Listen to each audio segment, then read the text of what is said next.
Prologue. The windows of my house tremble from the power of thunder rolling across the skies.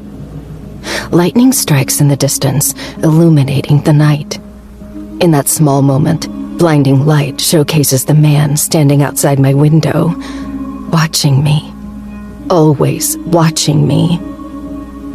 I go through the motions just like I always do. My heart skips a beat and then palpitates. My breathing turns shallow and my hands grow clammy. It doesn't matter how many times I see him, he always pulls the same reaction out of me. Fear and excitement. I don't know why it excites me. Something must be wrong with me. It's not normal for liquid heat to course through my veins, leaving tingles burning in its wake. It's not common for my mind to wonder about things it shouldn't. Can he see me now? Wearing nothing but a thin tank top, my nipples poking through the material, or the shorts I'm wearing that barely cover my ass. Does he like the view? Of course he does. That's why he watches me, isn't it? That's why he comes back every night, growing bolder with his leering, while I silently challenge him, hoping he'll come closer, so I have a reason to put a knife to his throat. The truth is, I'm scared of him. Terrified, actually. But the man standing outside my window makes me feel like I'm sitting in a dark room, the only light shining from the television, a horror flick playing on the screen. It's petrifying, and all I want to do is hide, but there's a distinct part of me that keeps me still, baring myself to the horror. Part of me finds a small thrill in it.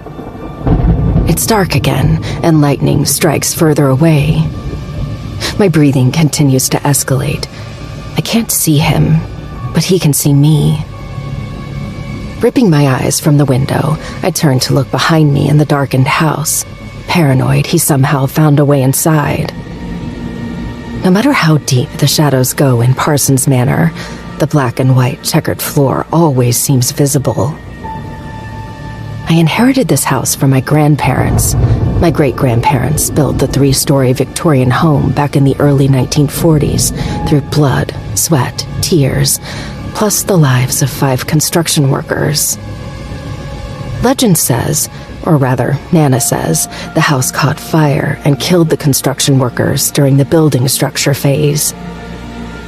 I haven't found any news articles on the unfortunate event, but the souls who haunt the manor reek of despair. Nana always told grandiose stories that earned eye rolls from my parents. Mom never believed anything Nana said, but I think she just didn't want to. Sometimes I hear footsteps at night. They could be from the ghosts of the workers who died in the tragic fire 80 years ago, or they could be from the shadow who stands outside my house, watching me. Always watching me.